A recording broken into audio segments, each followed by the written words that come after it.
College and IgM হাসপাতালের অংশীদারিত্বে আয়োজিত হচ্ছে জেনারেল ডিউটি মেডিকেল অফিসার। আলো মানেই আলোর পথে এগিয়ে চলার প্রত্যয়, অন্ধকারকে দূরে সরিয়ে জ্ঞানের প্রেরণা ও আশার আলো আমাদের পথকে আলোকিত করার প্রতীক। President IDA Tripura state branch और यहाँ उपस्थित सभी डेंटल, आप सभी जानते हैं कि national oral health mission Bharat सरकार के नेशनल हेल्थ मिशन द्वारा एक তারপর শ্রী বিপ্লব দেব, সুপ্রতিম সাহা।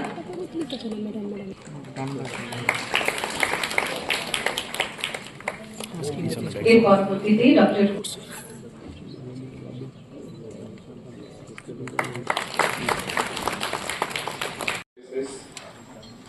और Agartala government dental college and IgM hospital के द्वारा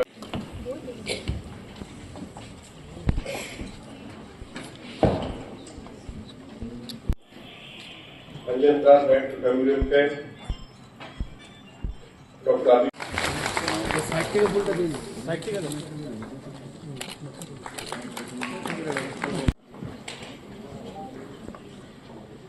स्टेट लेवल के स्कूल में स्क्रीनिंग कैंप और जो बाकी हमारे डेंटल हेल्थ ऑफिसर्स और आज जिनको ऑफर दिया जाएगा जो कम्युनिटी हेल्थ ऑफिसर्स और ऑफर डिस्ट्रीब्यूशन और जनरल ड्यूटी मेडिकल ऑफिसर्स। সচেতনতা, চিকিৎসা, পুষ্টি এবং সুস্থ জীবনযাপনের নানা গুরুত্বপূর্ণ বিষয় এখন করে উপস্থিত রয়েছেন, যিনি ওনার স্বাগত ভাষণ আমাদের সামনে রেখেছেন সেক্রেটারি হেলথ এবং অন্যান্য দপ্তরের শ্রী কিরণ গিত্তে মহোদয়। উপস্থিত আছেন director of health service doctor Debashree Debbarma মহোদয়, professor doctor Abhijit Datta, in charge of director of medical education. এখানে প্রেসিডেন্ট আইডিএ ত্রিপুরা স্টেট ব্রাঞ্চের doctor Amitlal Goswami, doctor Ranjan Das, director family welfare and preventive medicine, এবং যারা আজকে যে অফার বিতরণ করা হয়েছে newly recruited doctors, general duty এবং dental surgeon, community health officer এবং ডিএইচএস এবং এনএইচএমের যারা অফিসার্সরা এখানে উপস্থিত, আগরতলা গভর্নমেন্ট ডেন্টাল কলেজের যারা এখানে প্রতিনিধিত্ব করছেন এবং আইডিএর যারা মেম্বার্সরা এখানে রয়েছেন ত্রিপুরা স্টেট ব্রাঞ্চে, এবং আমার মিডিয়া বন্ধুরা, সবাইকে আমি আন্তরিক শুভেচ্ছা অভিনন্দন জানাচ্ছি। আমার পূর্ববর্তী বক্তা অলরেডি অনেক বিষয় উনি বলেছেন, কিন্তু সত্যিই আমাদের জন্য একটা আনন্দের দিন আজকে এই কারণে যে প্রায় 42 জন জেনারেল ডিউটি মেডিকেল অফিসার যারা গ্রেড 4-এ আছেন তাদেরকে নিয়োগপত্র প্রদান করা হচ্ছে। এখানে কয়েকজনকে দেওয়া হয়েছে, বাকিদের পরবর্তী সময়ে তাদেরকে দেওয়া হবে। এখানে ত্রিপুরা স্বাস্থ্য পরিষেবার যারা জেনারেল ডিউটি মেডিকেল অফিসার আছেন গ্রেড 4-এ 224টি শূন্য পদ পূরণের জন্য রিকুইজিশন দেওয়া হয়েছিল টিপিএসসিকে, এবং পরবর্তী সময়ে ওনারা এই আউট অফ 224 মধ্যে 216 জনের প্রার্থীর নাম ওনারা সুপারিশ করেন। পরবর্তী সময়ে আমরা 214 জনকে অফার প্রদান করি এবং 2 জন প্রার্থী এর মধ্যেই স্পেশালিস্ট মেডিকেল অফিসার হিসাবে তারা নিযুক্তি পেয়ে যান, কাজে তাদের পৃথকভাবে আর দেওয়া হয়নি। এবং এই 214 জনের মধ্যে 160 জন নিয়োগপত্র বা অফার গ্রহণ করেন এবং 152 জন এর মধ্যেই সরকারি চাকরিতে যোগদান করেছেন। আমার পূর্ববর্তী বক্তা কিরণজি বলেছেন যে যখন এই বিষয়টা আমার গোচরে আসলো আমি তখন বললাম যে তাড়াতাড়ি করে যারা প্যানেল রয়েছে 1 বছর অবধি টিপিএসসির যে সিনিয়রিটি বা যে লিস্ট থাকে সেটা কিন্তু বহাল থাকে, তো আমি বললাম যে তাড়াতাড়ি করুন। সেখান থেকে যারা সিনিয়রিটি লিস্ট দেখে টিপিএসসিকে অনুরোধ করুন যাতে তাড়াতাড়ি সিলেকশন করে তাদের নামের তালিকা প্রকাশ করেন। এবং সেই অনুযায়ী 2026 2 জুন আরও 42 জন প্রার্থীর এই general duty medical officer grade 4 তাদের জন্য সুপারিশ করেন এবং তাদের আজকে এই অফার দেওয়া হলো। আজকে দুটো প্রোগ্রাম, যেটা একটু আগে আমরা বললাম, একই মেডিকেল অফিসার ডেন্টাল এবং ডেন্টাল সার্জন এবং কমিউনিটি সিএইচও যারা আছেন তাদের প্রশিক্ষণের কর্মসূচিও রয়েছে এখানে। এবং আজকে এখানে আমি যারা জিডিএমও পদে অফার পাচ্ছেন তাদেরকে আমি আন্তরিক শুভেচ্ছা অভিনন্দন জানাচ্ছি। এবং বিশেষ করে যাদের জন্য আজকে এই জায়গাটায় ওনারা এসছেন, ওনাদের যে গার্জিয়ান এবং যারা টিচার শিক্ষক তাদের কারণে কিন্তু আজকে এখানে এসছেন। কিন্তু ওনাদের নিজেদেরও কিন্তু কঠোর যে পরিশ্রম এবং অধ্যবসায় এবং মেধার কারণে সেটা সম্ভব হয়েছে। এখানে কিন্তু কাউকে ধরে বা কাউকে মানে অ্যাপ্রোচ করে কারোর চাকরি এখানে দেওয়া হয়নি, নিজস্ব মেধার কারণে তারা পেয়েছেন। এজন্য পরিবারের সদস্যদের সাথে সাথে ওনাদেরকেও ওনারা যেভাবে পরিশ্রম করে এই চাকরি ওনারা পেয়েছেন তাদের আন্তরিক অভিনন্দন ও শুভেচ্ছা জানাচ্ছি। এবং এটা প্রতিটা মানুষের জন্য চাকরি যখন আসে, আপনারা সবাই জানেন যে সবাই একটা এই ধরনের চাকরির জন্য অনেকে মাথার মধ্যে একটা সবসময় একটা চিন্তা থাকে যে আমি চাকরি করব, মানুষের সেবা প্রদান করব। তো এটা আমার মনে হয় একটা স্মরণীয় দিন, সবসময় এই দিনটা আপনারা মনে রাখবেন। এবং এটা আনন্দের দিন তো বটেই, কিন্তু পাশাপাশি কিন্তু দায়িত্বেরও কিন্তু একটা বিশেষ গুরুত্বপূর্ণ দায়িত্ব হিসাবে এটাকে নেওয়া উচিত।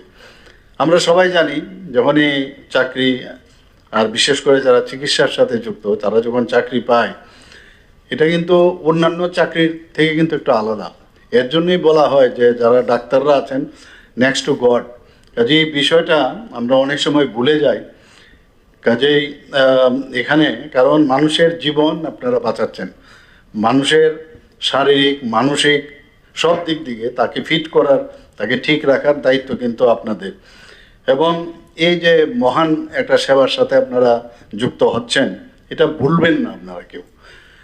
এখানে আমি জিজ্ঞেস করছিলাম কয়েকজনকে কোথা থেকে পাশ করেছে, অনেকে টিএমসির থেকেও বলেছেন, হয়তোবা আমার স্টুডেন্টও হতে পারে, আই ডোন্ট নো। আবার এজিএমসির থেকেও পাশ করেছে, নিশ্চয়ই অন্যান্য জায়গার থেকেও যারা বাকি 42 বা এর আগেও যারা বিভিন্ন জায়গার থেকে ত্রিপুরার হয়ে তারা পড়েছে এখানে। এবং এটা আমাদের জন্য খুব দরকার। কালকেও যখন বিভিন্ন জায়গায় যখন যাই সবসময় বলে আমার এখানে ডাক্তার কম। বিভিন্ন জনপ্রতিনিধিরা প্রায়শ বলতে থাকে। কালকেও আমি আমবাসায় গিয়েছিলাম, সেখানেও এই প্রশ্নের সম্মুখীন আমার হতে হয়েছে। তো আমরা বললাম যে কিছুদিনের মধ্যে আরও ডাক্তার অলরেডি যুক্ত হবেন, আপনাদের যে গ্যাপগুলো আছে সেগুলো আমরা ফুলফিল করব। এখানে আমি জানি এখানে যারা ডেন্টাল সার্জনরা আছেন তার মধ্যে এখানে যারা এমবিবিএস যারা পাস করেছে তাদের চাকরি হয়ে গেল, আমাদের দিকে কিছু হয় না। মাথায় আছে, আপনারা সবাই জানেন যে এখন অবধি আমাদের স্যাংশন পোস্ট যে 123 গ্রেড 1 থেকে গ্রেড 4 অবধি আছে। ম্যান ইন পজিশন 68 + 6 পোস্ট টিপিএসসির মাধ্যমে হয়েছে। 49 ভ্যাকেন্ট পোস্ট আগামী দিন যে প্রমোশন হবে, এটা কিন্তু প্রমোশনাল। যখনই 49 পোস্ট ভ্যাকেন্ট পোস্ট, এর মধ্যে আমি সেক্রেটারি মহোদয়কে জিজ্ঞেস করছিলাম, বললাম অ্যাজ আর্লি অ্যাজ পসিবল তাদেরকে যেন প্রমোশনটা দেওয়া হয়। এবং যখন প্রমোশনাল ডিউ যদি হয়ে থাকে তাহলে নিচের দিক থেকে আবার গ্যাপ ক্রিয়েট হলে তাদেরকেও চাকরি দেওয়া হবে। এবং অ্যাজ আর্লি অ্যাজ পসিবল সেই কাজটা করার জন্য আমি ওনাকে বলেছি। এনএচএমে আমাদের 51 পোস্ট আছে স্যাংশন পোস্ট, সেখানে 49 আছে, 2 পোস্ট ভ্যাকেন্ট। সেখানেও আমি বলবো যে যত তাড়াতাড়ি সম্ভব এই ভ্যাকেন্সি যাতে না থাকে। তো টোটাল 174 পোস্ট এবং ম্যান ইন পজিশন আছে 123। আমরা যদি আগরতলা গভর্নমেন্ট ডেন্টাল কলেজের কথা বলি, সেখানেও প্রায় প্রফেসর আছে 4 জন, অ্যাসোসিয়েট প্রফেসর আছেন 7 জন, অ্যাসিস্ট্যান্ট প্রফেসর আছেন 16 জন এবং এসআর আছেন 10 জন। তাছাড়া জেআরও কিছু রয়েছে সেখানে প্রতিটা ডিপার্টমেন্টে। তো সব মিলে প্রায় 40 জনের উপরে এখানে আমাদের এজিডিসি তো রয়েছে এখানে, কাজে চিন্তার কোনো অবকাশ নেই। আমরা সব দিকে নজর আছে, আমরা নিশ্চয়ই তাদের জন্য আমরা কিছু একটা করব। আমরা এখানে যারা চিকিৎসকরা আছেন তাদের সবচেয়ে বড় যে বিষয় সেটা হচ্ছে ট্রিটমেন্টের জন্য তো মানুষ যায় ঠিকই, কিন্তু আমাদের এক এক সময় পেশেন্টের এত ভিড় থাকে, এক এক সময় নিজের এখানে নিজেকে ঠিক রাখাও কিন্তু এক সময় সমস্যা হয়। তো সেই জায়গায় তবুও বলবো যে মাথাটা একটু ঠান্ডা রাখতে হবে, কারণ মাথা ঠান্ডা না রাখলে আর ধৈর্যের মতো ভালো মেডিসিন আর কিছু নেই। এখন আমি যে পজিশনে আমি এসছি এখানে কিন্তু ওই পরীক্ষা কিন্তু ধৈর্যেরই দিতে হয়, অনেক সময় কত কথা কত কি বিষয় আসে। তো আমার এই অবস্থান থেকে আমার এক্সপিরিয়েন্স আমি শেয়ার করব আপনাদেরকে, যে ধৈর্যের সাথে যাতে আস্থা মানুষের নিতে পারেন, তাদের সহমর্মিতা, দেশের সাথে এরা সবাই জানে যে ডেন্টাল কলেজ কেন হবে না। চেষ্টা হলো টিএমসির মধ্যে, আমি বললাম আপনারা অ্যাপ্লাই করুন এবং তার জন্য যা টাকা আমি দেবো আপনাদের অ্যাপ্লাই করুন। তো সে অ্যাপ্লাইও হয়েছে। আমি বললাম তারা যদি আসে, টিএমসি ইচ্ছে করলে যারা বাইরের থেকে বিনিয়োগ করতে আসে তাদের সাথে আপনারা বউ করুন, এবং কাজটা কিন্তু অনেকটা এগিয়ে গেছিল। এবং সেই জায়গায় দেখুন আজকে যে পজিশনে আজকে আসার সুবিধে, আজকে এখানে ডেন্টাল কলেজটা এখানে খোলার সুবিধা হলো। মাত্র 7 মাসের মধ্যে ডেন্টাল কলেজ হয়ে গেল। মাননীয় প্রধানমন্ত্রী জি এসে এটার ইনোগ্রেশন করেছেন, এবং ভাবা যায় এটাকে এখানে যারা বাইরের থেকে ডিসিএর যারা কর্মকর্তারা এখানে এসছেন আমাদের ডেন্টাল কলেজ দেখে তারা এত খুশি।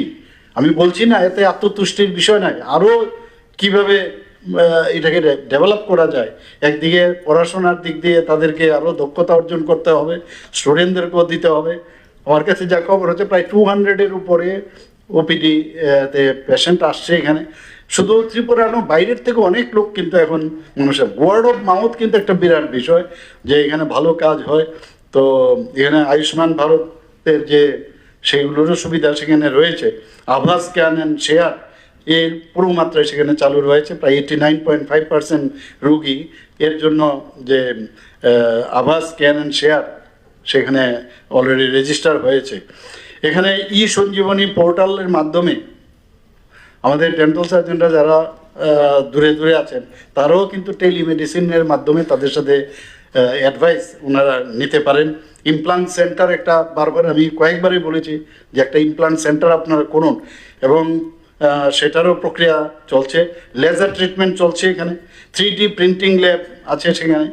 তাছাড়া এখানের আমি যেটা, যে কোনো কলেজ হলে সেখানে গবেষণার বিষয় যতক্ষণ না থাকবে ততক্ষণ ধরে কিন্তু মানুষের ডেভেলপমেন্ট সেটা হবে না। তার জন্য বলা হয়েছে এবং তারা চেষ্টাও করছে। যখন অলরেডি এমডিএসের জন্য এখন যে নতুন সিস্টেম, যে ইচ্ছে করলে ফার্স্ট ইয়ার হোক আর সেকেন্ড ইয়ার, আমরা ধরতাম যে কোনো মেডিকেল কলেজের এনএমসির যে গাইডলাইন এখন বর্তমানে এনএমসির, সেখানে ওনারা বলছেন যে যদি নতুন মেডিকেল কলেজে হয়, যদি সেকেন্ড ইয়ার থার্ড ইয়ার হয়, তাহলেও তারা পোস্ট গ্রাজুয়েশন অ্যাপ্লাই করতে পারবে। তো আমি আধিকারিকদের বললাম যে আমরা তাহলে ডেন্টাল থেকে কেন করা হবে না, অ্যাপ্লাই করা হয়েছে। আবার বলছে যে আপনাদের এই বিষয়টা এখনও এনএমসিতে তো হয়েছে কিন্তু এনডিসিতে এখনও হয়নি, এবং কিন্তু তারা এটা ভাবছে এবং খুব সম্ভব এর মধ্যে এটা হবে। তো আবার ওনাদের বলেছে যে এটাকে অ্যাপ্লাই করার জন্য এমডিএসও স্টার্ট হয়ে যাবে এখানে। এবং আগের থেকে এই যে হোস্টেলগুলো তৈরি হচ্ছে, আমাদের যে এমডিএসের যে ক্লাস এবং তাদের যে বসার জায়গা আগের থেকেই এই বিল্ডিংয়ের মধ্যে তৈরির চিন্তাভাবনা আমরা করেছি, যাতে করে ওই ভাঙতে না হয়।